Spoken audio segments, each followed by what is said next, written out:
Bismillah. La ilaha illallah, Muhammad Rasulullah. Assim, primeiro ponto vou dizer que ninguém pensa em sair do seu país quando realmente a sua condição social é tão elevada, entendeu? A não ser para o turismo ou visitar outros países, assim realmente volta. Então, a extrema desigualdade ou a extrema miséria que foi plantada pela comunidade internacional e que acabou se espalhar dentro dos países africanos produziu uma extrema miséria. E essa miséria realmente induziu muitos africanos a deixarem seus países. Mas quando eles deixaram seus países por ignorância, eles acham que deixaram porque eles queriam deixar a pessoa espontânea vontade. Isso por ignorância. Mas por consciência você vê que deixou-se por causa da condição social. E se é por causa da condição social é porque alguém programou essa desigualdade social. Isso fez muitos africanos saírem e saem até hoje. Porque realmente ninguém aceita sair do seu país e ficar 16 anos, 20 anos sem voltar, entendeste? Essa é a razão da saída. Posto aqui num país que você vem em busca de melhor condição social, você não encontra também. Você encontra algumas vantagens pequenas e tem mais desvantagem porque você se depara com uma coisa que você realmente em África nunca viu, que é a discriminação racial. Uma coisa que está bem enraizado no costume do povo que aqui vive, entendeu? Que realmente se transformou em cultura, já que cultura são hábitos e costumes, transformou-se em cultura. Então você vai lidando com isso e vai acabando às vezes aceitar o comportamento dele porque você está fora do teu território. Você só tem que aceitar, olhar e realmente concordar, porque é a cultura deles, é a forma deles de ser e você não tem como mudar isso, entendeu?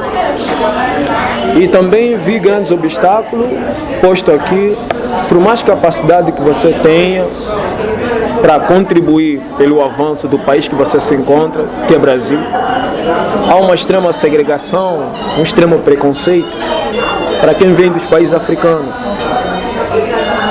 Não importa se você é graduado, você tem uma elevação acadêmica, é muito raro eles te colocaram numa posição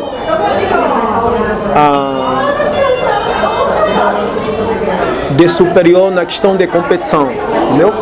Não falo na questão da racial, questões tribais, na questão, por exemplo, numa posição superior na questão de competição, já que vivemos numa sociedade onde as pessoas devem ser classificadas pelo seu grau acadêmico, entendeu?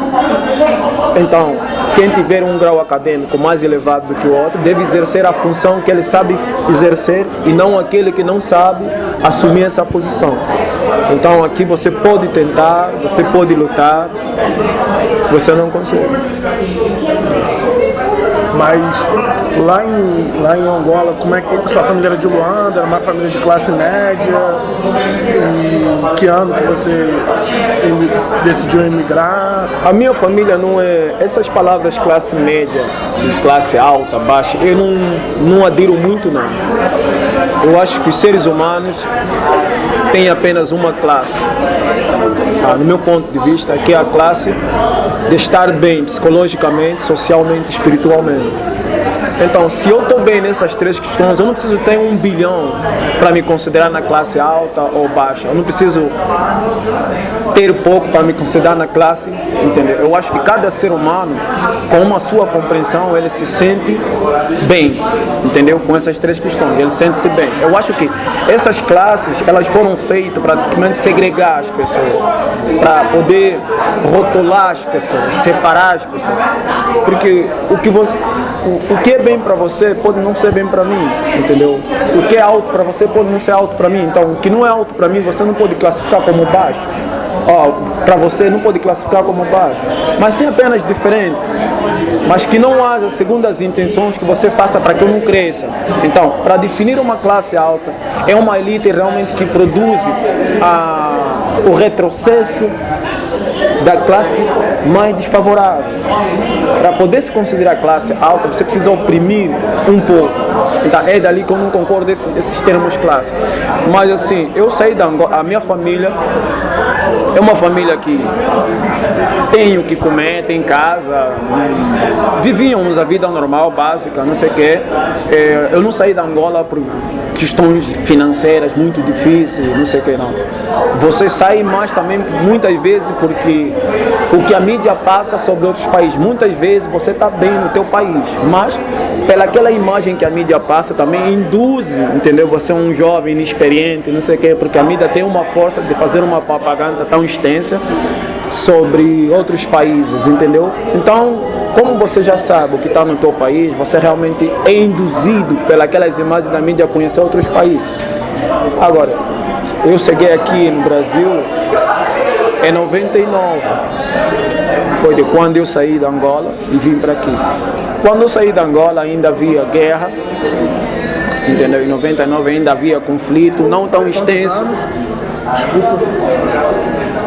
99, quando você veio para o Brasil, estava quantos anos? Eu tinha 19 anos. Entendeu? Ainda tinha guerra? Não, ainda tinha conflito, não tão extenso quanto na iniciação e no meio, mas tinha já alguns conflitos, tinha conflitos dentro da Angola. Então, saí de lá, vim como um jovem curioso, né? Com indução de muitas situações que aconteceram. Cheguei no Brasil.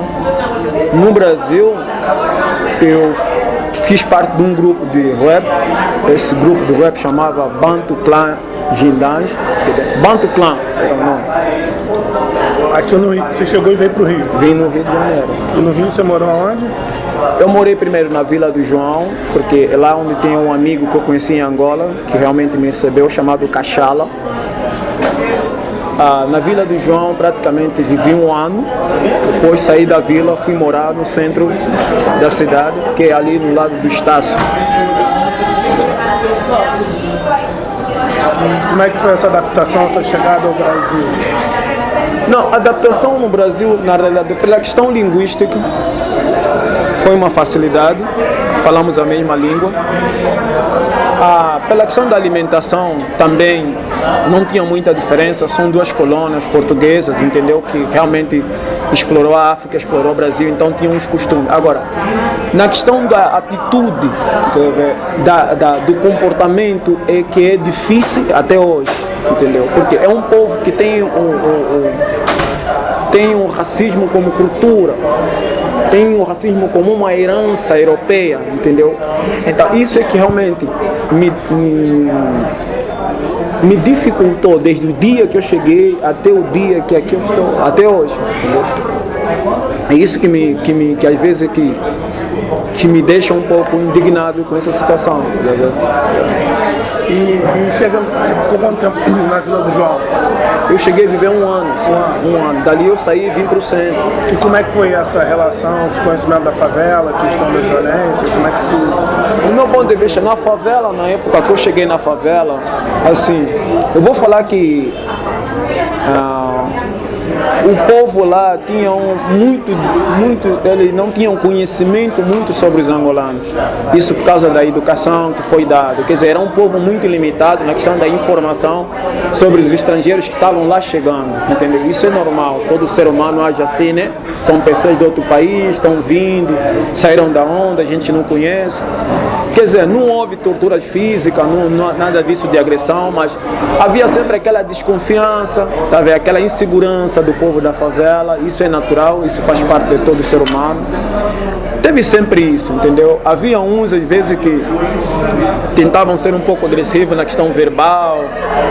Você não são daqui, você não vá para o vosso país, não sei o quê. Mas o tempo foi passando.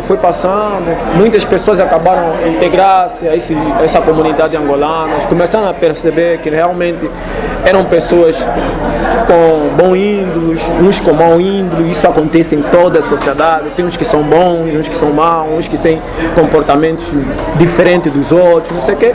E aí começou a haver aceitação dentro da comunidade, entendeu?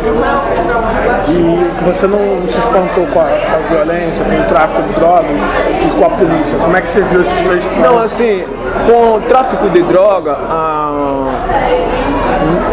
para mim foi um espanto o tráfico de drogas. Agora, questão de droga, porque eu em Angola nunca vi cocaína, nunca vi as drogas assim, entendeu, ser comercializada, nunca vi. Agora, arma, isso não era espanto, porque eu cresci numa casa que tinha muita arma, armas pesadas, não sei o quê.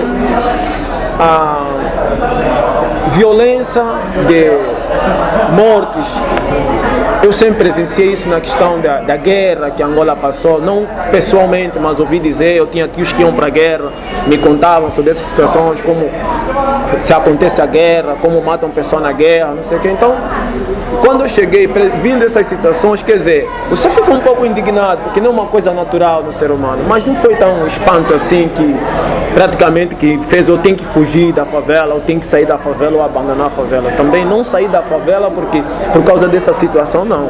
Saí da favela porque tem uma minha prima que veio, entendeu? E ela queria morar no centro, pela condição financeira dela mais elevada, a gente veio morar no centro, só isso.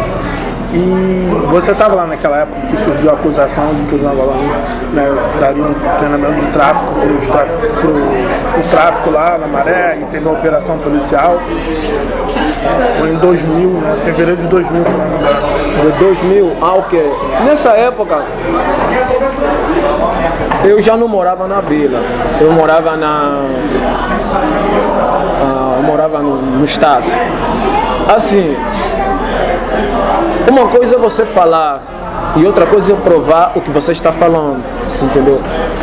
Eu não estou aqui para falar para todos os angolanos, eu estou aqui para falar o que é certo, o que é errado, entendeu? Há situações que realmente que nós vivemos como ser humano, não como angolano, nem como brasileiro, como seres humanos. Há seres humanos que são encurralados, entendeu? Algumas situações, quando ele não consegue suportar, acaba cometendo falhas que realmente não deveria cometer, entendeu? Isso acontece em todo ser humano. Agora, eu te afirmando que tinha angolanos fazendo isso, ou também dizer que não tinha angolanos fazendo isso, cara, primeiro tem que provar, dizer que não tinha angolanos fazendo isso. Segundo, eu tenho que provar dizendo que tem angolanos fazendo isso. Não sei se você está me entendendo. Então, antes de se divulgar uma informação, primeiro se deve fazer uma pesquisa, uma análise. Depois que fazer essa análise, encontrar as provas, você pode publicar isso. Porque se você publicar uma coisa de um povo que vive de uma comunidade, você está a criar uma revolta entre os nativos contra aquele grupo imigrante que ali vive. Então, antes de você publicar essa matéria, você precisa encontrar as provas. Tem as provas, você publica a matéria, porque tem como você provar. Então, para mim, o que se falou em 2001 ou 2002, para mim é tudo boato e é besteira. Entendeu? E os efeitos dessa notícia não provada para os angolanos que viviam lá e você que deixou de viver lá, mas sempre estava indo lá e sentiu uma presença lá? Assim, para mim, não é a população brasileira que assim age de forma preconceituosa contra os angolanos. Seria, na minha forma, injusta dizer isso. Seria extremamente injusto. Não é, vou repetir novamente, não é a população brasileira que age de forma preconceituosa com os angolanos. A mídia brasileira, a imprensa brasileira, quando o angolano falha, ela passa uma informação tendenciosa para induzir todo cidadão brasileiro a achar que todo angolano é assim. Você vê? Porque quando o angolano falha, ele não fala o angolano fulano de tal, com o nome de tal, que está localizado no lugar de tal, falhou. Não. Os angolanos, existem muitos angolanos, em São Paulo, na Bahia, no Ceará, no Rio de Janeiro, no centro, no Borel, na Mangueira, em Petrópolis, Niterói. São diferentes. Então, quem estiver em Petrópolis ou quem estiver em São Paulo será discriminada pela imagem que o cidadão brasileiro viu na imprensa. Então, para mim, a imprensa é que detesta os africanos. E ele não apenas de detestar os africanos, por si só não, induz e faz uma opinião pública, odiar também esses cidadãos. E a polícia? A polícia, assim, de que forma? De que forma a polícia passou a agir? Hoje ela já agia de uma forma racista? Não, ou depois disso se intensificou? A polícia brasileira, ela não age de forma racista apenas por ser angolano. Não, seria injusto também dizer isso. A polícia aqui, ela age de forma racista, preconceituosa, antes dos angolanos chegarem no Brasil. Porque os filhos dos angolanos que aqui estão, que eu quando eu falo, os descendentes de angolanos, de guinenses, que vieram na época da invasão portuguesa, sofrem discriminação ao longo da história. Entendeu? Então, isso para a polícia brasileira tornou-se normal tratar um angolano preto igual a um brasileiro preto. Então, não há diferença. Entendeu? Essa discriminação que realmente... Mesmo depois dessas notícias, você acha que não teve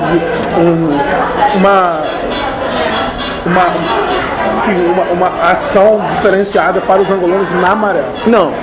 Que teve ação diferenciada, teve. Se não aconteceu comigo, porque eu não estava presente, isso não quer dizer que não aconteceu comigo, porque isso está...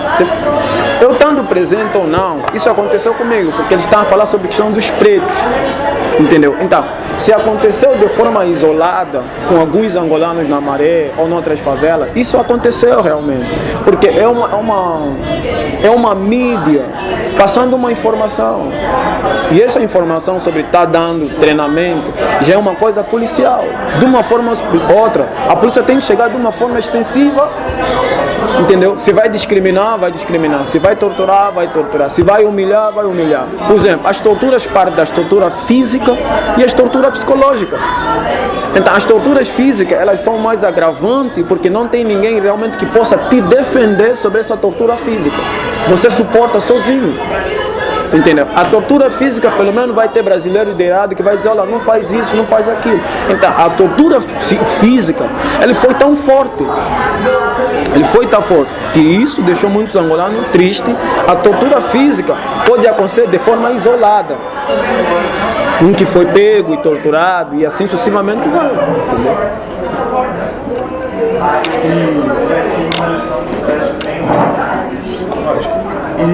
E esse tempo que você ficou no Brasil, você trabalhou com o quê? Seus pais mandavam dinheiro de Angola? Como é que foi isso em relação ao trabalho?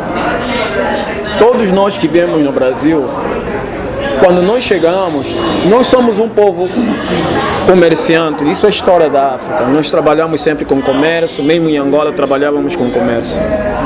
Então, há um problema quando o brasileiro vê que o angolano não está trabalhando, mas está sempre vestindo bem. Isso também foi um dos problemas que sempre falaram, está sempre bonito, mas não trabalha, não. Nós mandamos mercadoria em Angola, as nossas famílias vendem. O momento que a gente manda a mercadoria em Angola, a gente aqui só tem que esperar até o dinheiro vir, comprar outra mercadoria e mandar para lá, entendeu? Agora, o que chamamos de mucunza. Agora, nem todo angolano que aqui estava mucunjava, porque uns faziam negócio e as famílias não mandavam dinheiro de volta por causa da situação difícil lá, acabavam gastando dinheiro, e outros acabavam procurar trabalhos aonde? Em locais diferentes, uns nas construções civis, outros em restaurantes, não vou citar os nomes para não gosto de falar essas coisas de logo, das marcas dos restaurantes, e começaram a trabalhar, assim como hoje muitos angolanos trabalham em construção civil, trabalham em restaurante, trabalham, fazem negócio, são autônomos, têm seus próprios negócios. E eu também sempre fiz isso. Depois que eu comecei a fazer a música, comecei a ver que há uma forma de ganhar um pouquinho no mundo da música, como produtor, fazer instrumento para outras pessoas, e assim vai. Então no começo você fazia, né, esse comércio de... Não, no início eu trabalhei na Barra, na construção civil, quando eu morava na Vila do João. E depois da construção civil? Da construção civil saí, eu fui morar no Estácio, dali fiquei um tempo sem trabalhar, depois recebi um dinheiro da Inglaterra, de um amigo meu, comecei a trabalhar com a Mucunza da Angola, ir para São Paulo, comprar, mandar e vender.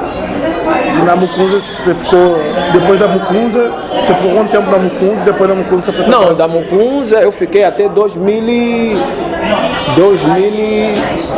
e quase no final de 2006. De 2006 eu saí, eu tinha que ir para os Estados Unidos. Aí eu fui para os Estados Unidos, fiquei, só voltei em quase 2010. Voltou em 2010, nos Estados Unidos. E como é que foi essa ida para os Estados Unidos? Como é que você tomou essa decisão? E você foi como turista, você conseguiu visto?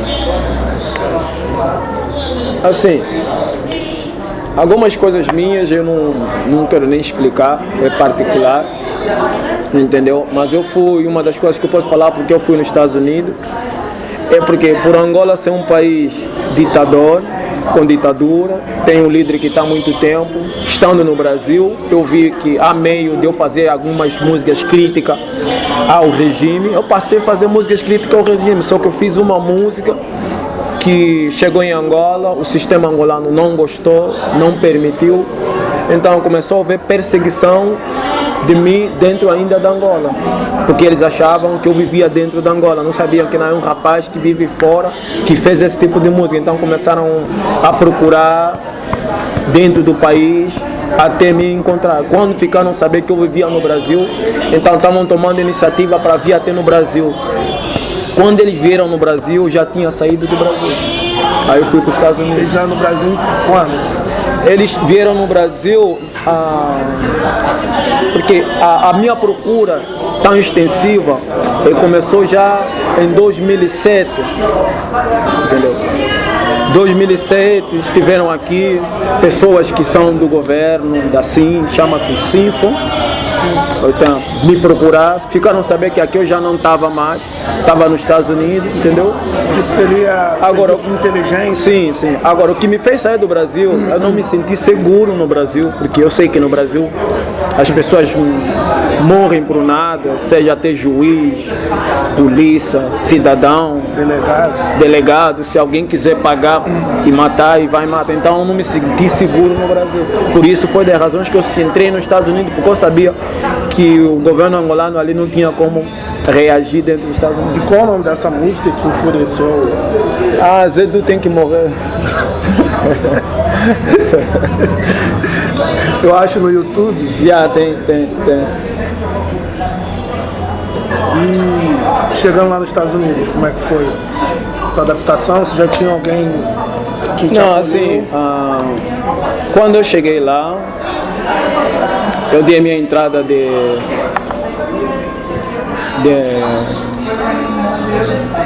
asilado político, entendeu? Apresentei alguns processos, algumas provas.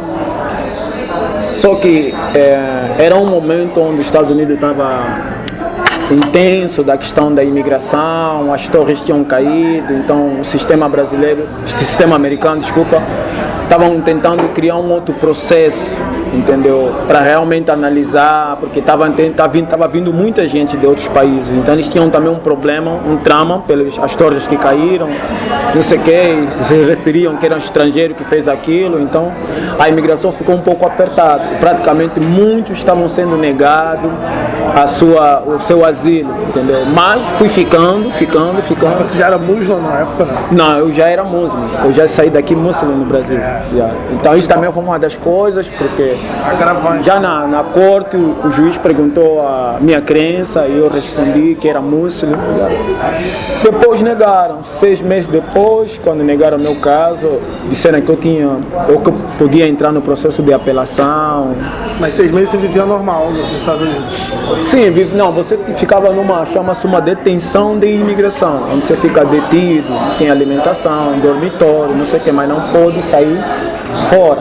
Até no aeroporto? Não, isso não é aeroporto. Você sai do aeroporto, isso em Miami, entendeu? Isso em Miami, em Browns, é um estado ali, em Browns. Mas chega a ser uma cadeia ou não? Você sentiu isso? Cadeia entendeu? É tipo você perguntar num pássaro que está numa gaiola, você dá comida todos os dias e põe água. Será que chega a ser uma cadeia? Eu vou dizer sim, porque eu não consigo voar. Então, é uma cadeia porque você não podia ir em lugar nenhum, só ali dormir, entendeu?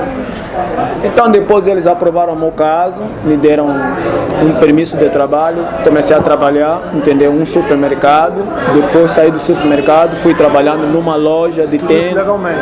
Tudo legalmente. Até que eu fui ficando, tentei fazer algumas situações para que eu possa trazer minha família para lá, e o visto dela foi negado, entendeu? Negaram o visto dela, e ela pro cansaço, entendeu? Ficou cansada, disse que não ia tentar mais, então tinha que tomar a decisão, ou me separar da família que eu deixei aqui, para eu casar de novo lá, ou eu voltar, mas eu vi que a família era mais importante. Você era casado aqui no Brasil? Sim, na época que eu fui, eu deixei a família, entendeu?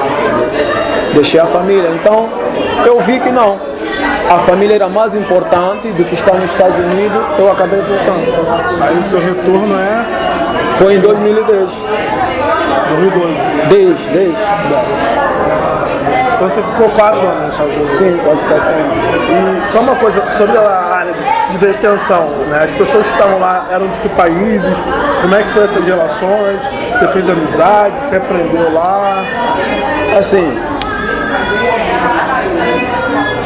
eu aprendi a falar inglês lá. As pessoas que estavam lá eram pessoas de muitos países, especialmente os países latinos. Eram de todos os países, haitianos, eram muitos. Colombiano, Guatemala, Honduras, Venezuela, eram muitos países africanos também, e estavam lá, entendeu? Estavam lá, eram muita gente de muitos países. Mas o convívio tinha uma união, tinha uma complacência? Assim, o que eu, particularmente falando, o que eu aprendi ali dentro é que segregação, preconceito, racismo é uma coisa produzida pelo sistema, pelo governo. O que eu aprendi ali, porque eu vi ali dentro que as pessoas eram tão unidos. Não importa, ali as pessoas não viam de onde vieram, o que elas são. Tá vendo? Ele via só que nós estamos numa situação igual, então devemos nos comportar todo mundo junto. Entendeu? Havia alguns grupos, por questões linguísticas, que às vezes você não fala espanhol, entendeu?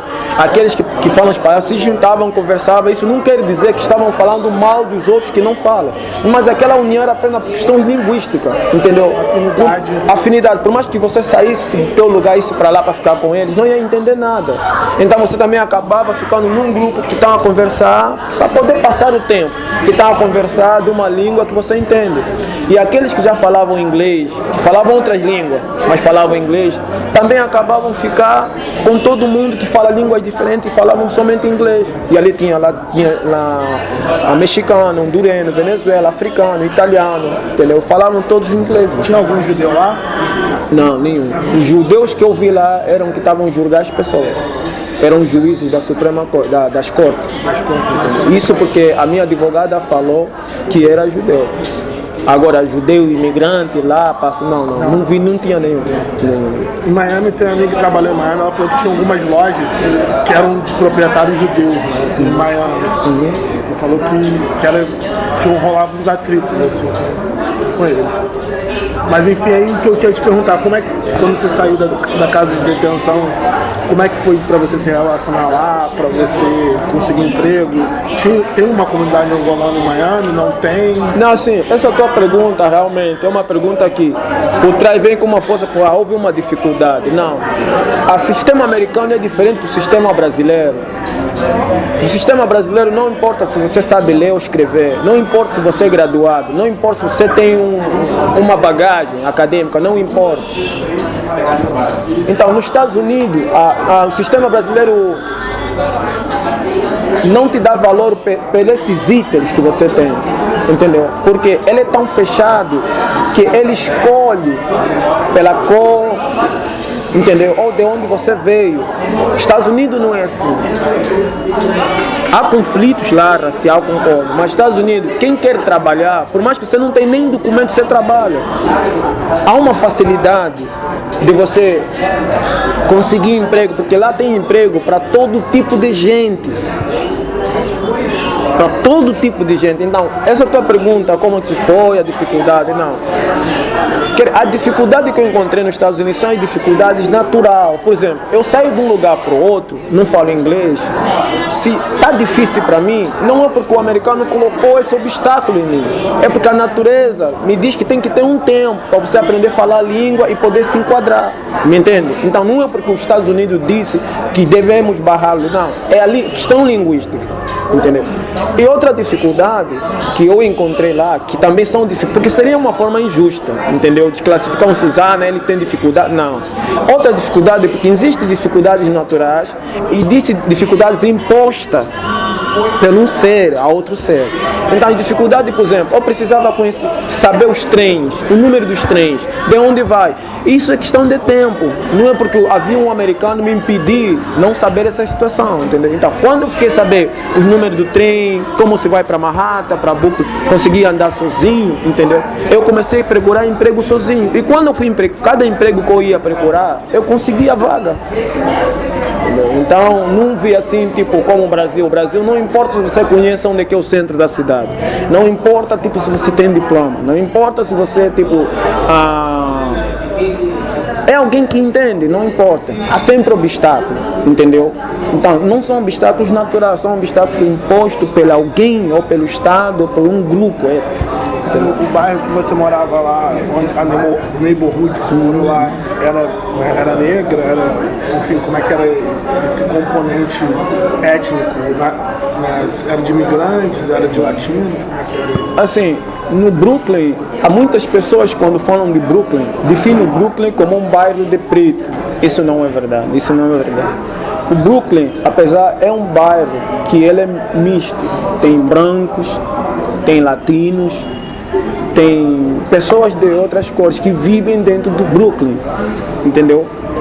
Só que quando se fala a segregação nos Estados Unidos, realmente não é uma segregação assim, que você não entra aqui, eu não fico aqui. Isso não é verdade. É uma segregação que tem a ver mais na integração da aceitação. Você preto, eu primeiro preciso fazer por você que é igual a mim, entendeu? E o branco também precisa fazer por branco que é igual a ele.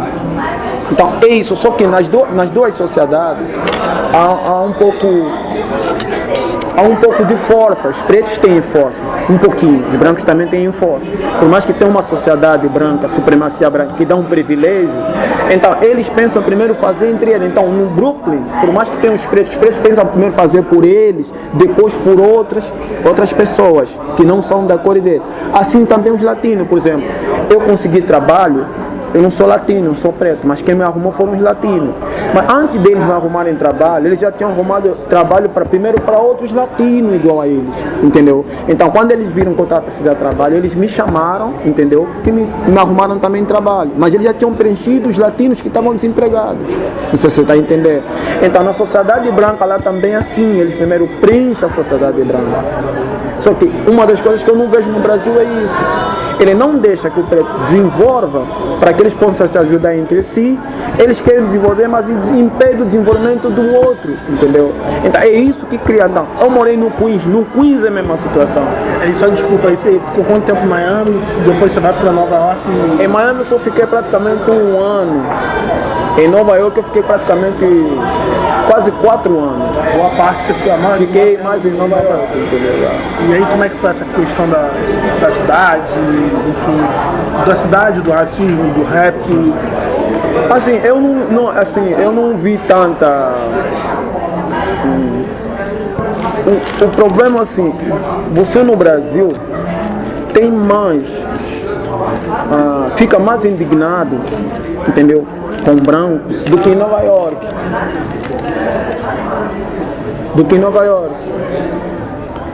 Por quê? Porque aqui o racismo é mais do que lá, só que é velado. É alguém que não gosta de você e finge que gosta. É alguém que não gosta de você e finge que está da vaga ou quer te ajudar. Então, quando você tenta trazer isso à tona, eles dizem que é problema da tua cabeça. Então, o que dói é a falsidade. Na América não é assim. Eu trabalhei com um judeu, Mike, ele era o patrão. Ele disse, eu não gosto de preto, não gosto. Mas eu entendi que o ser humano não é obrigado a gostar de outro ser humano. Mas ele também disse, mas eu sei que você tem a capacidade de trabalhar. Então é uma troca. Você trabalha, eu te pago. E nos dávamos bem. Ele chegava, me cumprimentava, eu respondia. Mas ele foi bem claro a dizer. Era uma loja de quê? De tênis. Em nenhum momento ele se destratava? Não. Usava termos... Agia de uma forma profissional. Bom dia, tudo bem? Ríamos, conversávamos, não sei o quê. Mas ele foi bem claro. E isso em um momento me fez eu odiar ele, o Michael. Me fez eu ter revolta dele. Praticamente ele me ajudou a entender que as pessoas não são obrigadas a gostar de outras pessoas. Porque para você gostar de alguém precisa haver uma relação.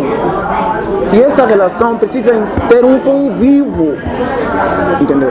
Para que haja uma ligação, um sentimento entre os dois. Mas vocês entravam em assuntos religiosos? Não. Ele sabia que eu era muçulmano. Até eu fazia oração lá dentro, entendeu? Mas não havia conflito, não havia nada disso.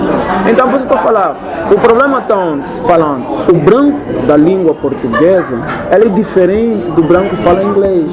Não estou a dizer que o branco que fala inglês é melhor. Eu estou a dizer que o branco de língua inglesa, ele é mais sincero. Quando não gosta, ele fala, não gosto de você. Isso te ajuda a entender que as pessoas não são obrigadas a gostar de outras pessoas. Da língua portuguesa não é falso. Não gosta de você. Não quero que você esteja onde ele está. Mas ele não fala isso. Ele não demonstra isso. Ele demonstra de que forma? Está a ver? Na disparidade de onde as pessoas vivem, onde os pretos vivem, onde eles vivem, entendeu? Então, isso é a diferença. E esses 5 anos nos Estados Unidos, você nunca passou por nenhuma situação de racismo, de chamar de nigger, alguma coisa desse tipo? Não, diferenciação, assim, tratamento? Não, para ser sincero, não. Eu quando estava nos Estados Unidos, a minha indignação contra os brancos, ele começou a diminuir. Começou a diminuir. Mas, depois que eu voltei no Brasil, ele começou a aumentar. Entendeu? Porque é um país... É assim, ninguém precisa gostar de você, mas você não precisa travar que o coro desenvolve, entendeu? Então, essa indignação não é porque não gosta, ou porque gosta, é porque não permite que você cresça, entendeu? Então, quando você não permite que o outro passa, você coloca obstáculos, bloqueio, é isso que cria uma indignação, não pela questão da cor, mas sim pela atitude desse povo, entendeu? Por isso é que vimos que o povo brasileiro, preto, até agora está na mesma situação. Agora analisa, se os Estados Unidos é o país mais racista do mundo, porque é o que nós vimos, mataram um preto. Por exemplo, lá matam um preto, toda a comunidade preta sai. Aqui matam todos os dias, mas não sai. E a imprensa não fala como se fosse, não. Então é isso onde está o problema. Agora, o Elton está eles não deixar que você, até não tem que deixar, está errado eles deixar, mas não impedir que alguém que tenha suas capacidades, seja alta ou baixa, desenvolva sozinho, cresça da forma que ele quer crescer. Isso é que o branco da língua portuguesa não deixa, não permite, que parece que eles sentem incapacidade na parte dele, porque para mim Isso é uma incapacidade dentro deles. Porque quando você se sente autossustentável e capaz de tudo, não importa quem vai entrar na fila para a competição, você sabe que está capaz para derrubá-lo. Mas se você assim cria armadilhas para deixar cair, é porque você não está preparado com o que ele está trazendo. Entendeu? Isso aí. Agora, e sobre como foi ser muçulmano, Muslim, nos Estados Unidos, principalmente depois dos ataques de 11 de setembro? Assim, quando eu cheguei, os ataques já tinham acontecido. Aquilo que eu te falei, a população americana, porque você precisa primeiro formar uma opinião pública e criar uma indignação pública, entendeu? Público, quer dizer, público, entendeu? Quando você cria essa opinião, isso transforma numa indignação. Então, quando você falar que a população americana estava contra os muçulmanos, isso é uma injustiça. Mas se você falar que a população americana foi induzida a estar contra os muçulmanos, isso é fato. Porque a população americana sempre viveu. Por isso que você vê, depois da história, a população americana começou a ficar um pouco contra as mesquitas e os muçulmanos. Entendeu? Não estou dizendo que há uma aceitação total. Porque eu tenho certeza, se a imprensa americana não intervisse na sociedade islâmica, não passasse uma informação distorcida, tendenciosa ao povo não muçulmano, eu acho que essa população nem ia se importar, porque o povo mesmo em si não se importa se você é muçulmano ou não é muçulmano. Eles não estão nem aí. Mas quando eles falam que aquele povo, grupo, atingiu o teu estabelecimento, qualquer um vai se indignar. Mas os muçulmanos de Nova York, para continuar andando com as suas roupas, né, continuaram, enfim, né, mantendo seus hábitos culturais, ou eles tiveram que deixar isso um pouco dentro do armário, com medo de uma retaliação? Primeiro ponto, os muçulmanos nos Estados Unidos são muito.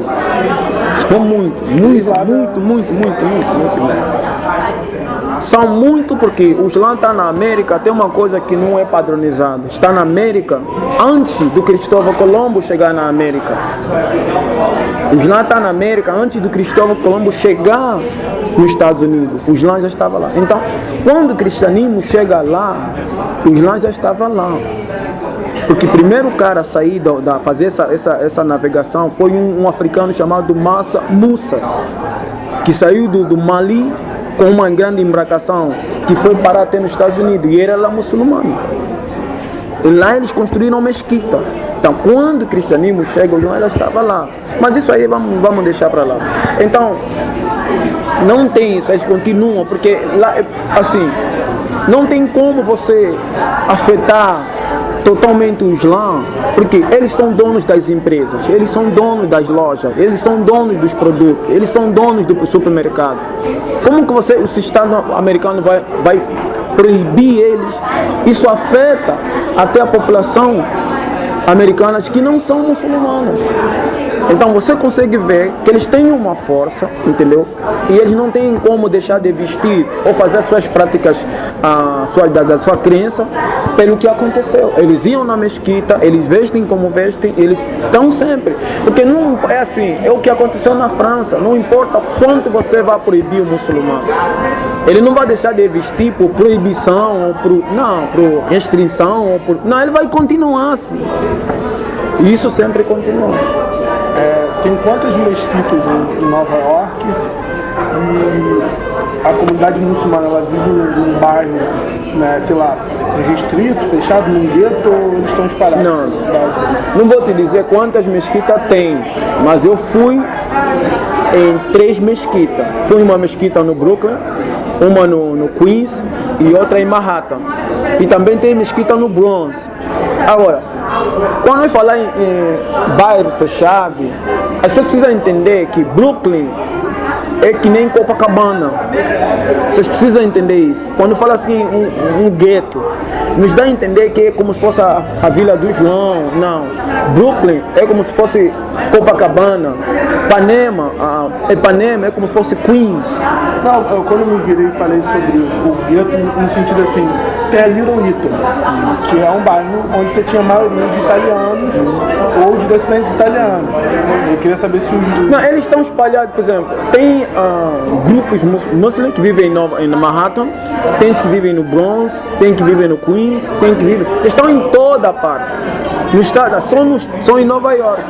Tem uns que vivem em New Jersey, entendeu? Então eles estão em toda a parte, eles estão na América toda. Agora, entre estados, eles estão em todos os estados. Agora, só em Nova York, eles estão em Manhattan, no Brooklyn, estão em toda. Não é uma coisa de grupo, é uma sociedade já. Não é tipo grupo, olha, tem um grupo, tá? É uma sociedade, entendeu? Que tem empresa, tem trabalhos, tem concessionárias, tem tudo. E a relação que Nova York tem mais judeus do que Jerusalém, a maior cidade judaica do mundo. Ok. Como é que é essa relação entre judeus e muçulmanos em Nova York?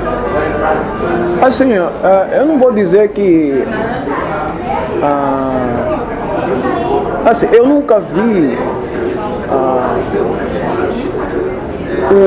o judeu ortodoxo que realmente vive no Brooklyn. Eu nunca vi eles entrarem em conflito ou saírem em grupo aí manifestar com uma mesquita islâmica, ou os muçulmanos irem lá no Queens manifestar contra um grupo judeu ortodoxo. Agora, há uns judeus sionistas, entendeu? Que realmente controlam a mídia. Controlando a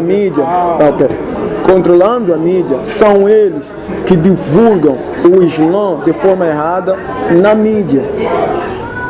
Entendeu? Agora, seria injusto dizer que os judeus do Brooklyn, do Queens, são contra o Islã. A mídia, que muitas vezes é produzida pelos judeus sionistas, é que combatem o Islã, porque não querem que a maioria da população americana compreenda o que é o Islã, assim como acontece em todos os países. E aí, mudando um pouco, como é que era essa questão do rap?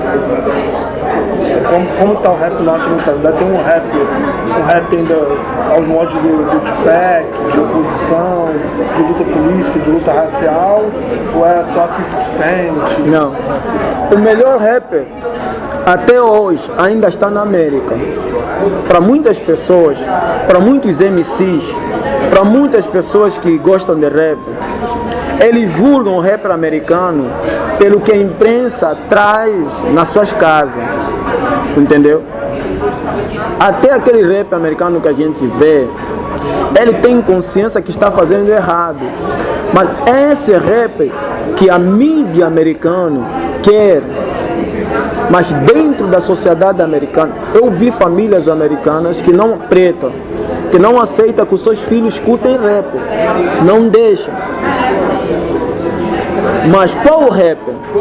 O rap que a mídia tenta promovendo. Então, muitos MCs de outros países acham que o rap na América era só do tempo do Tupac. Isso não é verdade.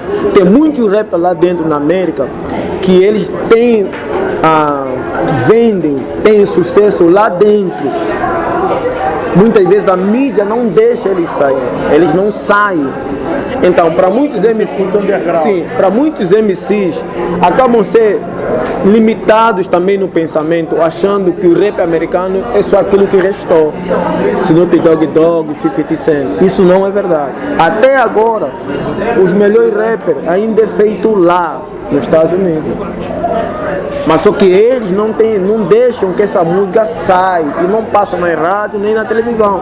Mas há uma população americana que sabe disso. Quando ouve que aquele cantor de intervenção social vai cantar ali, eles vão em massa.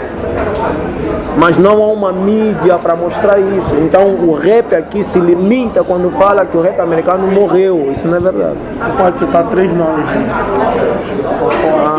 Vou te dar um exemplo. Talib Kweli ainda existe. Amor Technique, você já ouviu falar? Não. Ok, Amor Technique, Talib Kweli, KRS One, entendeu? Public Enemy. Não, aquele que já é famoso, tá? KRS One, Amor Technique, Mos Def, ainda tem, e tem muitos que eu não estou aqui a lembrar o nome. Temos agora um que surgiu agora, Queen Lamar, entendeu? Não sei se você está ouvindo de Califórnia. Tem, mas não deixam passar. Você não vai ver que, por exemplo, o Mos Def é um dos caras que vem fazer rap consciente há muito tempo. Muito tempo. Mas o 50 Cent deu sucesso. Mas Mos Def está ali há muitos anos, muitos anos. Então, não quer dizer que o rap na América é só aquilo ali. Isso não é verdade. Eu morei lá, vivi lá, ouvi que existem dois povos que fazem música diferente. E você chegou a fazer rap lá ou não? De compor, de cantar? Sim, eu lá estava a compor e fiz algumas gravações, mas como tinha aquele trabalho para poder tirar minha família, entendeu? Eu tinha, quer dizer, a minha cabeça estava focalizada ainda em uma coisa, entendeu? Então a minha música deixei um pouco de lado para eu poder acertar uma coisa e depois voltar a fazer o meu trabalho de música. Mas eu cheguei a fazer algumas gravações lá, entendeu? Cheguei a escrever algumas músicas quando eu estava lá, já em inglês, porque eu queria fazer minhas músicas em inglês. Em Nova York tinha uma comunidade angolana ou não? Não, em Nova York eu não frequentei muito a comunidade angolana, porque lá não tem muitos angolanos que vivem assim num lugar. Tem angolanos mas espalhados, mas eles não vivem assim por exemplo, aqui tem a Vila do João, e você já sabe que ali tem mais de 30 angolanos. Lá não, você sabe que tem um bairro onde mora um angolano. Então, eu morava mais na comunidade dos americanos mesmo, entendeu? Eu era o único angolano no meio dos americanos, então muitos deles até me confundiam com eles, eu achava não, que eu não era africano, eu que tinha que falar que eu era africano e tinha que mostrar o documento que ele para poder provar para eles que eu sou africano. Se for assim, muitos deles estavam a duvidar, entendeu? Isso já aconteceu comigo também lá na Maré, não acreditaram que eu era brasileiro. Então. E o seu retorno, como é que se deu? Como é que foi isso? O meu retorno foi normal, cheguei, encontrei o Brasil, né? Para tua vida em outro lugar, onde vejo que as coisas, onde eu vi que as coisas realmente funcionam, e vindo num lugar onde as coisas não funcionam. Quer dizer, não fiquei triste por saber que tem a minha família, entendeu? Ia ficar do lado da minha família, mas fiquei um pouquinho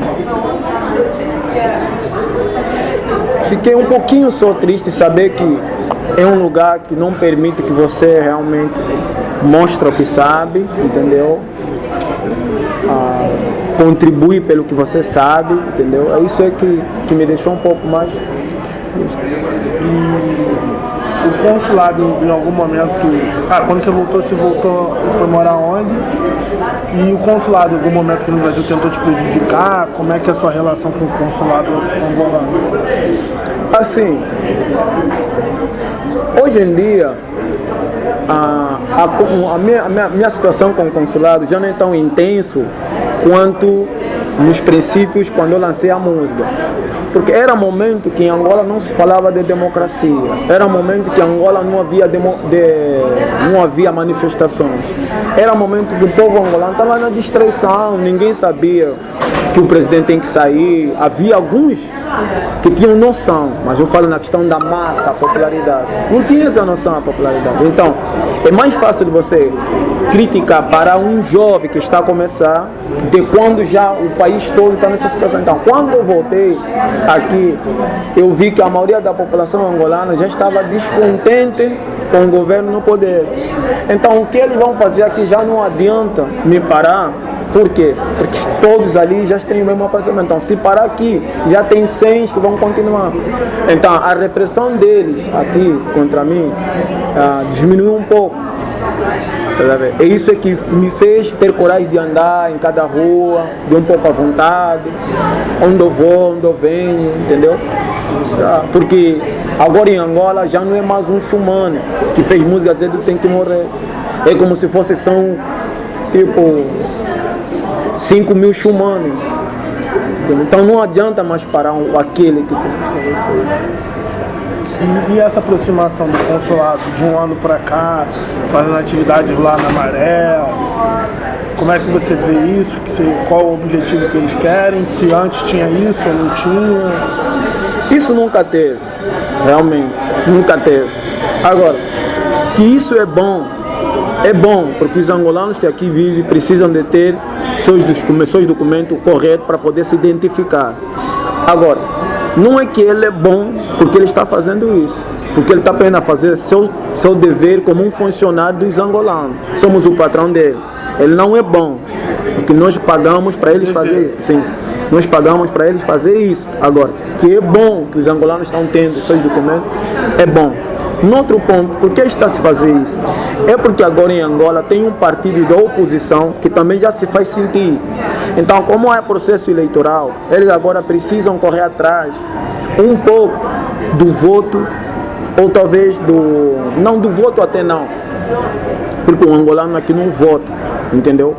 Mas o cartão consular que se faz é como se fosse um voto automático. Então, dando documento a todos os angolanos e aos filhos dos angolanos, eles primeiro precisam ter um cartão consular. Com esse cartão consular, já torna-se um voto automático. Entendeu? Já torna-se um voto automático. Entendeu? Então, é bom chegar nas comunidades, chamar aquele que nunca tinha, trata um cartão consular para se transformar num voto automático. E assim beneficia o partido no poder. Você tirou o seu não? Porque você não, eu não tirei não. Do exilado. Não. Eu não estou na condição do asilado aqui no Brasil, não. Eu sou permanente. Ah, permanente. A sua esposa é brasileira? É brasileira. E você conheceu e você casou com ela quando? Não entendo. Você casou com ela quando? Quando? Não, esse lado já é meu lado particular, não vou botar esse. Não gosto muito de falar sobre muito a minha família. Mas você tem filhos? Tenho. Aí isso te dá Não foi até por isso, foi mesmo porque eu tive todos os documentos, fui lá na Polícia Federal porque era um momento que estavam a legalizar os estrangeiros. Então, por ler essa legalização, todos que tiveram o documento certo iam conseguir a legalidade. E nesse tempo todo você voltou para Angola alguma vez ou não? Não. Desde 99 você nunca mais voltou para Angola. E a sua família, depois do lançamento da música, recebeu alguma retaliação lá? Não, porque a retaliação seria muito, porque até então, graças a Deus, eles procuraram, mas eu nunca dei sinal quem é a minha família, entendeu?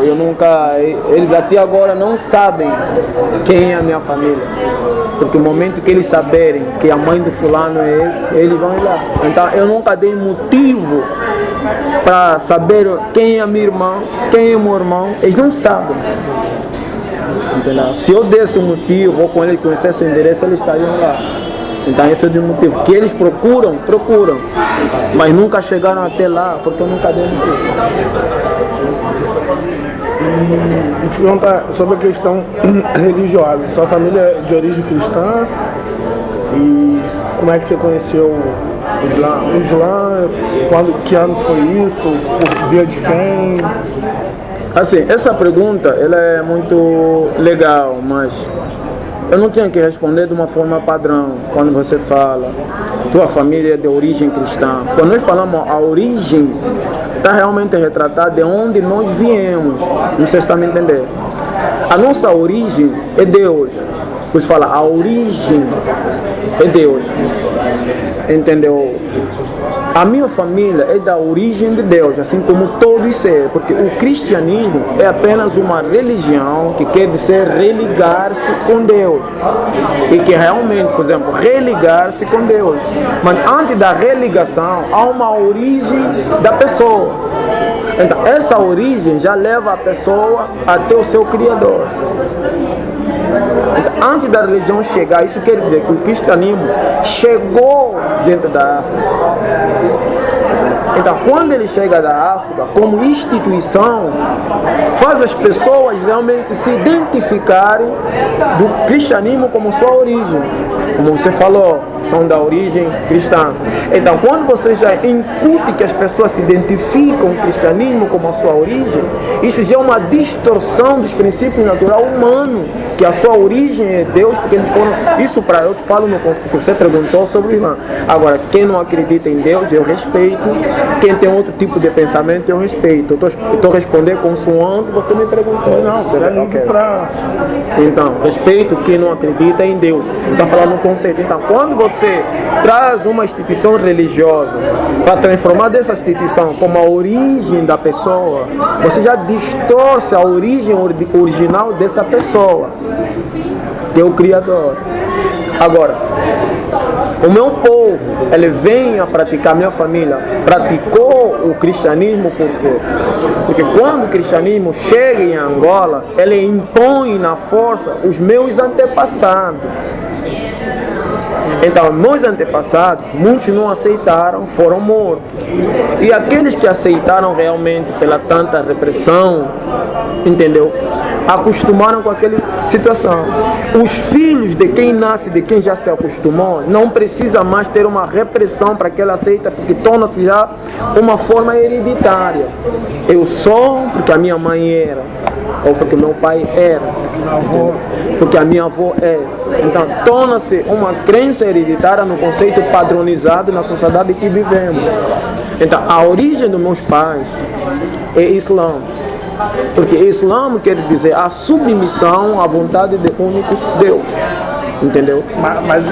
Mas agora, eles são Islã na sua opinião, ou eles realmente eram do islamismo? Não é na minha opinião. Isso é no conceito quando você descreve a origem da minha família. Sim, mas a questão, eles eram praticantes? Agora, seguiam algo? Não, eles não eram praticantes, porque já fui claro a dizer, porque foram incutidos a praticar outras coisas. Entendeu? Então, praticar essas coisas, eles se esqueceram. Então, eu acabava praticando também o que a minha mãe, meu pai praticavam. Vindo para aqui com mais informação de algumas pessoas como Malcolm, entendeu? Ou com a ajuda de Deus ter me feito enxergar as pessoas que retratavam sobre a sua verdadeira crença. Então eu comecei a analisar, pesquisar, questionar, e desse questionamento, a análise me fez voltar na minha real origem, entendeu? Que agora eu preciso voltar, explicar para minha família também voltarem para sua real origem. E aí você entrou em contato com os ensinamentos do Islã, como? Na internet? Não, a primeira vez quando eu tinha 14 anos, foi quando Nelson Mandela saiu da prisão. Então na minha rua estavam passando muita gente correndo a festejar. Só que havia uns dois rapazes que estavam levando uma imagem, um panfleto. E nesse panfleto, quem estava no rosto era o Malcolm. Só que eu não sabia que aquele era Malcolm. Eu era criança, tinha 13 anos, não sei o que. Mas só que quando eu olhei naquela foto, eu parei e analisei assim, porque eu achei a foto era tão grande, uma cabeça do Malcolm tá assim, aquilo era muito expressivo para mim, e eu parei e concentrei. Mas foi uma coisa de adolescente. Só que aquilo ficou gravado na minha cabeça, eu nunca esqueci. Quando eu venho para o Brasil, eu vi um jovem angolano que estava com um livro, entendeu? E que tinha aquela mesma imagem. Então eu já tinha 19 anos. Então aquela mesma imagem que eu vi no livro, até foi no Estácio, isso fez eu voltar. E eu perguntei, quem é esse cara? Foi a primeira vez ele me falou, não, esse é Malcolm. Eu disse, quem é Malcolm? Ele disse, não, Malcolm é um cara que lutou contra a opressão, desprezo. Eu falei, tá, tudo bem, você pode me emprestar esse livro? Ele disse, não, eu estou a ler quando eu também emprestei. Quando eu terminar, vou entregar no dono, mas o dono é o fulano. Fulano era um rapaz também que eu conheci. terminou, angolano também ele entregou. Então, quando ele entregou, fui lá e me emprestou. Aí passei a ler Malcolm. Só que o Malcolm, ele falava muito sobre Islã no livro dele. Mas eu falei, por que toda Islã? Ele repetia muito essa palavra, Islã disso. Então, uma vez perguntei para um outro meu amigo que morava comigo, este mora em São Paulo, quem era Malcolm e o que é Islã. Foi ele que me disse, não, o Islã é a crença, também ele me disse, é a crença dos muçulmanos, dos muçulmanos. Eu falei, você tem algo dessa crença para ler? Ele disse, não, tem um livro aqui pequeno que fala um pouco sobre o Islã. Ele me entregou. Eu comecei a ler, só que esse livro falava de Jesus, mas de forma diferente que a sociedade fala, que eu aprendi sobre a crucificação, essas coisas todas. Então foi dali que eu comecei a ler sobre o Islã.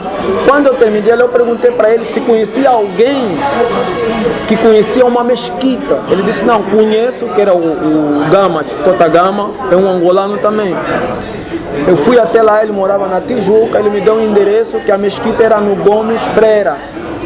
Então cheguei na Gomes Freira, encontrei um imã, o cara que prega, era do Sudão, entendeu? Eu cheguei, sentei e comecei a ouvir os cultos, os discursos. O que mais me impressionou naquilo é que quando se está numa sociedade padronizada, só há um tipo de argumento que as pessoas vão repetindo. É a mesma coisa, seja de forma acadêmica, seja de forma regional, é a mesma coisa, é só repetição. E eu fazia parte dessa sociedade. Só que quando eu cheguei ali, eu vi um discurso que não é da coisa padrão. Então aquilo me deixou um pouco... É aquilo que eu, não sei se você está podendo entender a minha forma de descrever as coisas. Quando eu falo, não é bem o povo brasileiro que odeia a sociedade angolana. É uma indução do Estado, porque para qualquer pessoa falar, não, o povo brasileiro, não sei o que, quer dizer, você joga culpa numa população vítima também de uma mal informação, entendeu? Então, foi isso que o Islã conseguiu fazer em mim. Tá vendo? Então, da mesma forma que você fala, o cristianismo, também são de origem cristã, quer dizer, é uma coisa que a sociedade você só vai repetindo, entendeu? Parece que é uma pergunta correta, mas se você acaba também responder de forma padrônica, não, a minha mãe não é, a origem dela assim, ela é origem cristã, não sei, quer dizer, não há um contra-análise. Então o Islã começou a me passar isso, e eu comecei a ver um discurso diferente do que eu não via na escola, em outros lugares. Então eu falei, não, eu vou ficar aqui. E comecei a ficar, passei a estudar o Islã 5 anos. Fiquei 5 anos estudando o Islã na Gomes Freira. Só dali havia aulas, não sei o que. Fiquei só depois de 5 anos que eu fiz a reversão ao Islã. E como é que é esse processo da reversão? Não, para você, assim, isso parte já do Alcorão. Diz Allah que você não pode me seguir se não me conhece. Então, Allah está demonstrando que as pessoas não podem fazer parte de uma instituição sem antes realmente saber o que é aquilo. Então você precisa raciocinar. Então quando eu entendi que era preciso ter a fé no Deus único, sem a adoração às imagens, às estátuas ou a idolatria, porque o ego também no Islã é uma forma de crer realmente nos teus egos. Muitas vezes, porque no Islã fala que a primeira crença é idolatria no humano, o ego de escolher, não, isso é meu, é isso que eu faço. A segunda é idolatria, de adorar. Primeiro está dentro, o ego, de idolatria. Segundo está a idolatria, de adorar as coisas de fora, ídolos. Terceiro, quando ele cansa com a idolatria, ele volta de novo para a idolatria, para não pronunciar o ateísmo. Eu não em nada, por exemplo, eu, vem do ego, eu não creio em nada, entendeu? Então essa é a terceira. Então, quando você entende que precisa apenas adorar o único Deus, ir para as mesquitas, pagar o zakat, jejuar, entendeu? Ir para Meca, peregrinação. Então você pode fazer a shahada. A shahada é simples, não é nada mais do que confirmar que não existe outro Deus, incento único que criou todas as coisas. Isso chama... Você confirma isso de boca ou como é que é? Não tipo um ritual como o batismo da Igreja Católica? Não, são algumas pronúncias que ele vai pronunciando e você repete. Isso é uma coisa que o humano, assim, falando, né, para quem não é muçulmano, vou explicar porque eu sou, que Allah diz para a alma, antes de soprar, que ele pergunta para a alma a quem a alma vai adorar quando chegar na terra. A alma afirma somente a ti, então ele sopra. Quando a alma nasce, já nasce num estado, por exemplo, é assim. Às vezes o estado é definido em três. Muitas vezes é estado comunista, outro é socialista, outro é capitalismo. Se o estado for capitalismo e não tiver outra opção, você como cidadão vai ser já capitalista. Não é tua escolha, é o conceito estatal, entendeu? Então você já se define como capitalista. Não, eu sou capitalista, não sei o quê. Se for comunista, sucessivamente. Se for socialista, sucessivamente. Então, quando eu assumo somente Allah, quando eu desço, se o Estado for um Estado cristão, oficializado, eu já vou nascer numa sociedade cristã. Então, vou ser cristã já pelo princípio do Estado, entendeu? Assim vai. Então, quando faz a shahada, é para você anular todas as confirmações, ou talvez todas as adorações que você fez ao longo da história. Por exemplo, não adorar as tuas próprias vontades, as imagens, que eu estava a descrever, as imagens, as estátuas, entendeu? E somente o que você afirmou antes de vir, então você retorna novamente a afirmar. Por que adorávamos isso? Muitas vezes por ignorância, por nascermos em estado, em famílias que foram incutido isso ao longo da história. E aí quando você faz a shahada que você muda de nome? Não. Quando se faz a shahada, não é obrigado a mudar de nome. Por quê? Na época colonial, os colonizadores apagavam nossos nomes originais para sermos suas propriedades. Entendeu? Vocês estão entendendo? Apagavam. O nome cristão. Sim, não é realmente nome cristão, era o nome dos donos dos escravos. Não era nome cristão, era o nome do dono dos escravos. Então, se era Manuel, eles aplicavam o M para definir do escravo Manuel. Se era o Francisco, por isso eles colocavam aquele negócio no preto, como eles fazem no boi, para identificar a primeira letra do Senhor. Então, esses nomes são nomes de escravo. Então, muitas vezes eu fui aplicado esse nome no meu momento de inconsciência. Então, quando o ser humano chega na plena consciência, tem noção realmente de quem ele é, ele não aceita carregar nome de alguém que já morreu e que realmente continua a ser uma propriedade de quem já não existe. Então você começa sempre a afirmar onde vai que você é propriedade de quem já se foi, pelo nome. Você representa essa pessoa pelo nome. Então o profeta Muhammad, que a paz de Deus esteja com ele, disse: precisam, por consciência, buscarem nomes próprios e que tenham grande significado. Entende? Essa é uma questão. Outra questão é que os povos na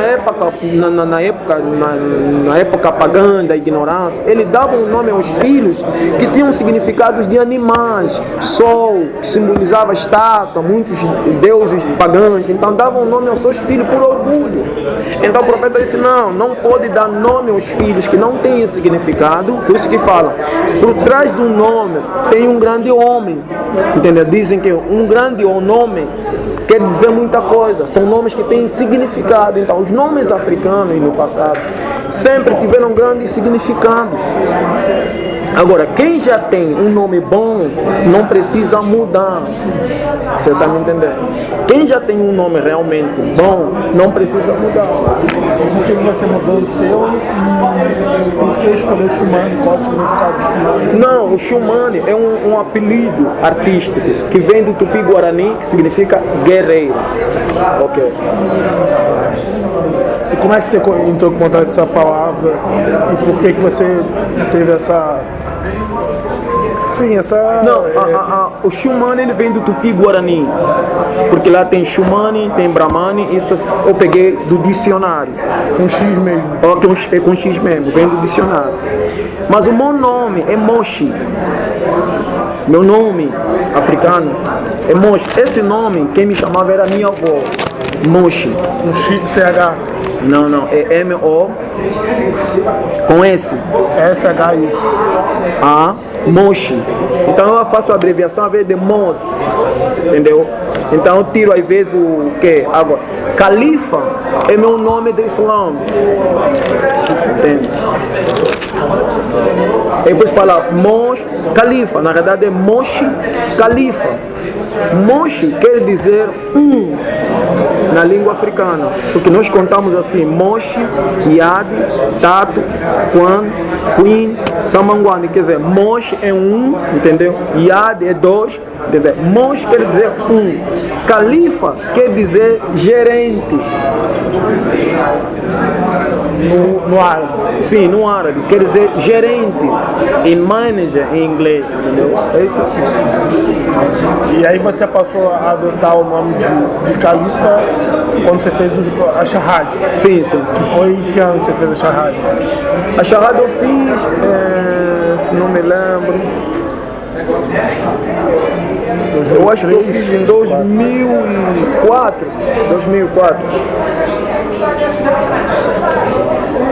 Porque eu fui na mesquita praticamente em 2001, 2002, em janeiro de 2000 que eu comecei a frequentar a mesquita. Até 2004 quando eu fiz a Shahad. E quando você ia para São Paulo, você frequentava a mesquita também lá de São Paulo? Porque lá em São Paulo tem uma comunidade maior, né? Não, tem, mas quando eu ia em São Paulo, chegava no Brás. No Brás eu ia só fazer compra, comprava, eu não dormia lá, eu só chegava, fazia a compra, voltava já, então não frequentava a mesquita, eu sempre frequentei as mesquitas daqui, mas quando eu estava em Nova York, eu frequentava sempre as mesquitas. E no Brás tem alguns muçulmanos ou não? Assim, na comunidade angolana, que são muçulmanos hoje, muitos tiveram contato com o Islã porque eles tiveram contatos comigo. Foi eu que conversei com eles sobre o Islã. Muitos deles não sabiam, muitos deles não sabem. Então, até 91, não, 91 não. Então em 2000 eu era o único muçulmano aqui. Até que eu voltei dos Estados Unidos. Quando eu voltei dos Estados Unidos, eu ainda era o único muçulmano na comunidade dos angolanos, aqui no centro. Aí até 2001 você era o único muçulmano. Até que eu voltei dos Estados Unidos. Em 2010 eu comecei a conversar já com alguns irmãos sobre o Islã. E aí muitos passaram a converter-se. E a nacionalidade dos fiéis que frequentam aqui, tanto na Lapa quanto na Tijuca, são brasileiros, são africanos? A maioria é brasileira. A maioria é brasileira. E a sua família, como é que ela reagiu, interpretou quando você fez a... Não, na África o Islã ele é muito grande. Por exemplo, em Angola, o Islã hoje é grande. Então o povo africano não interpreta o Islã como muitos aqui vejam. Aqui as pessoas vejam por distorção da imprensa. A imprensa em Angola não tem muito trabalho de distorcer a imagem do Islã. Entendeu? Aqui já não. Então o povo aqui não busca muito Islã. Cada distorção está em Angola, não querem saber se você é de que igreja. As pessoas te aceitam e te respeitam, convivem. Entendeu? E dentro da minha família hoje, eu já tenho um genro, porque a minha primeira filha tem 18 anos, entendeu? Que vai casar agora, que eu deixei em Angola. O meu genro é muçulmano, ele vem de um outro país, da Mauritânia. Ele chegou em Angola como imigrante. Então, ele vai casar com a minha filha. Só que a minha filha cresceu na Jeová. A minha filha hoje já Ele cresceu onde? na Jovai, a crença Jová. Aqui no Brasil. Não, em Angola. Você teve uma filha antes. Sim, agora, ela já conversa comigo sobre o Islã, me pergunta sobre o Islã. Entendeu? É isso. Então lá as pessoas não tem muita... As pessoas lá andam de burca, normalmente, nos carros, no trabalho. Em Angola é assim. As pessoas não espantam. Tipo aqui, as pessoas têm mais, aqui as pessoas têm mais preconceituoso do que em Angola. Você pode andar de burca, a mulher pode se cobrir toda, as pessoas não estão nem aí. A sua filha é testemunha de Jeová porque a mãe dela... Não, por causa da tia. A mãe era da Universal. Quando essa igreja Universal chegou lá, era uma propaganda imensa, na rádio, não sei o quê. Nessa época, quando eu estava lá, ela me convidava para ir. Eu falava, não quero ir lá, porque nesse tempo também não frequentava ainda nem nada, não queria saber, era mesmo a vida, vai daqui fazer negócio, trabalho, não sei o quê. Mas ela me convidava para ir, mas eu não ia porque eu sabia que estava errado. Não, é mentira, só falar porque estava errado. Não, eu sabia que uma coisa de fé, vai ali onde tem Deus, eu sabia assim também, não sabia que uma coisa errada. Então a tia dela também, que era da Jeová, porque quando eu morava lá, meus caras também que eram angolanos, que eram da Jeová, vinham até em casa, chegavam em casa e conversavam com a tia dela acabou de ficar. Porque se eu tivesse em Angola hoje, a minha filha não seria da Jeová. Ela foi por causa da filha, sem orientação do pai. Então, e você tem uma filha em Angola e tem um outro filho no Brasil? Eu tenho 2 filhos aqui no Brasil. E eles seguem o Islã? Tem uma criação voltada para isso? Não entendi. Seus filhos têm uma criação voltada para o Islã, para a fé islâmica? Assim, eu explico para os meus filhos o que é o Islã, mas não obrigo a fazer as práticas islâmicas, entendeu? Eu tenho 2 filhas. A minha filha, eles chegam, salam aleikum, cumprimentam normalmente. Eu quero que eles cresçam para poder conversar comigo, me perguntar o que é o Islã, por que o Islã. O outro, meu filho, já pergunto para ele por que o Islã, porque o problema, a palavra Islã é que complica nas pessoas. O Islã é uma palavra, ele tem um significado. Por exemplo, vou dar um exemplo bem claro. Dizem que Jesus era judeu, isso é que as pessoas dizem. Mas sim, fica normal e aceitável quando apenas falam sem buscar um porquê. A nossa sociedade não diz porquê era, só era assim, tá bom. Mas então, quando você analisar entre os Abraão, tem uma palavra que Deus fala. Irás dizer que Abraão era judeu? Não, Abraão não era judeu. Deus diz que Abraão era monoteísta. O que é um monoteísmo? Aquele que acredita no único Deus. Então, se você perguntar para um judeu, judaísmo é uma crença, uma religião ou um povo? Eles falam que é uma religião. Esse livro até está escrito aqui. É uma religião. Ok, bonito. Então, desde aí você agora começa a analisar quando isso surgiu. Então, se Abraão não era judeu e Abraão teve Isaac, Isaac também não era judeu. Isaac teve Jacó, Jacó também não era judeu. Então, o primeiro filho de Jacó lhe deu o nome de Judá, porque Jacó é trisneto de Abraão, que era neto de Isaac. Porque Isaac teve Jacó, Jacó teve Judá. Judá é dali onde vai sair o nome judaísmo. Entendeu? Porque entre esses 12 irmãos é que eles vão falar as 12 tribos porque eram 12 filhos de Jacó. Jacó teve 12 filhos. Nesses 12 filhos, sim, essas 12 tribos não podem definir como se fosse, entende? Como se fosse os povos do mundo. Porque quando esses 12 irmãos chegam no Egito, lá no Egito eles chegaram a 11. Por quê? Porque o 12, que é o José, já estava lá, porque José foi jogado no poço, que foi para parar no Egito, que chama José do Egito. Então chegam os 11. Entre os 11, o líder que recebeu a bênção do pai era o Judá. Então, Judá é que organiza isso como se fosse uma religião. Entendeu? Então, é pelo nome de alguém que sempre define uma etnia, um povo, e não pela questão linguística. Por exemplo, nós somos angolanos, por quê? Porque havia um rei chamado Rei Angola. Quando o Rei Angola se vai, nós passamos... Angola. Não, Angola que virou Angola. Não, quem bota o aio é Angola. O nome dele é Angola.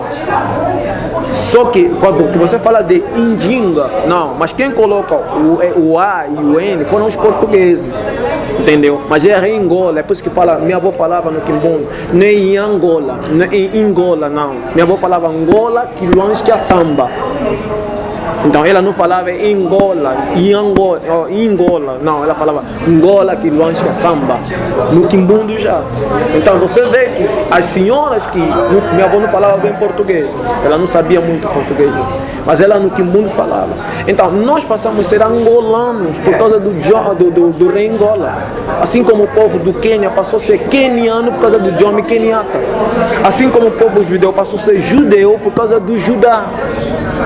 Tá entendendo? Então quando você busca as fontes da coisa, entendeu? É aí que você começa a ver que não, tudo é apenas uma invenção humana. A mesma coisa que eu estava a conversar contigo, Buda nunca foi um budista, porque ele não pode fazer do nome dele como o nome da sua crença. Ele era alguém que meditava, chegou a uma elevação espiritual, e as pessoas que passaram a seguir fizeram do nome dele como uma religião. Você está me entendendo? É por isso que se chama budistas. Agora você pegou uma coisa, e essa questão das rivalidades entre as etnias lá em Angola, como é que isso, você viu isso, como é que você interpreta isso? Quando você morava lá, e aqui no Brasil, com os bacombos, como é que era essa relação? Só, primeiro ponto, esses conflitos entre os povos, você vai encontrar dentro de um relacionamento entre um homem e uma mulher que casaram, que se amam. Vocês precisam entender isso. Se amam, mas brigam. Há conflito em toda a sociedade. Entende? Agora, há um conflito natural da coisa. Uma coisa é quando você chega, encontra um casal que tem conflito, se ama, mas tem conflito. E outra coisa é você vir com tendência, usar do conflito normal, instigar para que seja uma divisão, uma separação. Então eu venho até a tua esposa e falo, olha, ele mesmo é assim, assim, assim. Eu faço a tua esposa ter uma má intenção de você, queira só uma briga de relação, passo agora a fazer ela ter uma... Então, os conflitos regionais, tribais entre os povos sempre existiram, mas não era tão extenso quando o colonizador chegou para fazer a cabeça. Por quê? Dividir para governar. Sim, porque você consegue ver, se era tão forte os conflitos tribais, por que todas as línguas africanas tribais ainda existem até hoje? E cada povo realmente fala a sua língua.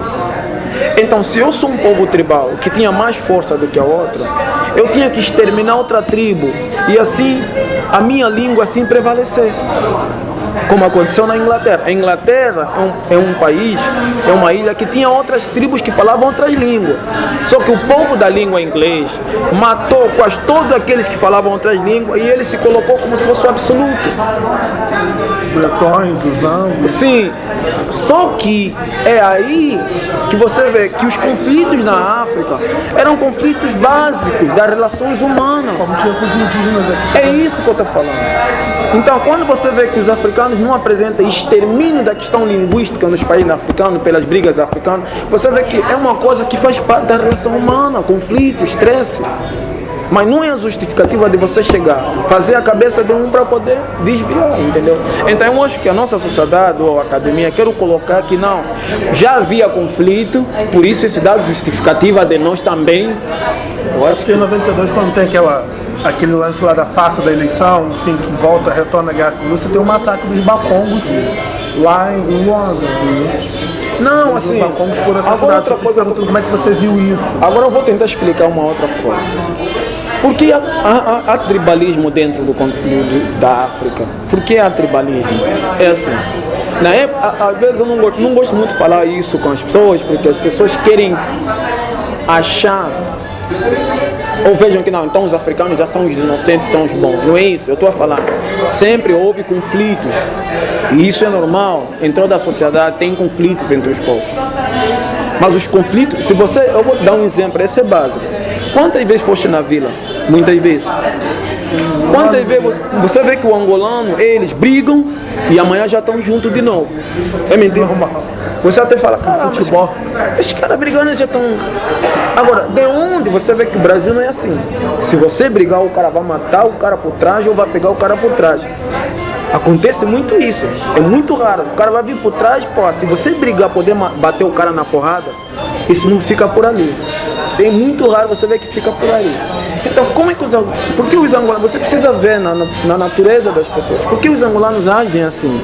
Os caras brigaram, discutiram ali, chegam ali na adega, já estão a beber uma cerveja junto. Mas de onde isso saiu? E muitas vezes, um é de Luanda e o outro é de Malange. São tribos diferentes, tá vendo? E outra vez, outro é Bakongo e outro é angolano. Então, por que eles já estão conviver juntos? Então, você precisa estudar isso. Mas aí, há uma divisão clara. Os Bakongos não vivem junto com os Kibundes e os Ovibundes que vieram Maria de Luanda. Não, você não tem entender. Entende. O que separa os povos é a natureza, a questão linguística. Eu sei, mas por que no Brasil eles se mantém essa divisão? Não, você não tem a entender. Os povos congoleses, o que você tem a entender é que todo africano é unido. Não. É isso que você está falando, por que aqui não estão juntos? Não, tu só te questionando. É isso que eu estou falando. Porque você morou ali no Estácio, ali no Capão você tinha, né, os Bakongos, tinha até a igreja aqui. Que não dá, olha só, primeiro ponto. A família do Destem é um cara que vive aqui. As famílias são Bakongo. Eu não sou Bakongo. Eu sou angolano. Eu vivia dentro da casa dele, comia lá. O problema é que vocês pegam algumas eu queria saber pegam algumas coisas isolado, entendeu? E você diz que não, por que os Bakongos não convivem? Primeiro, as esportes dos angolanos, futebol. O Kota Titi, que é o treinador, é Bakongo, mas ele convive lá. Lá na acontece aqui no Flamengo. É Bakongo. Tem caras lá que são langa, que nós falamos congoleses, mas convivem. Entendeu? Eles convivem.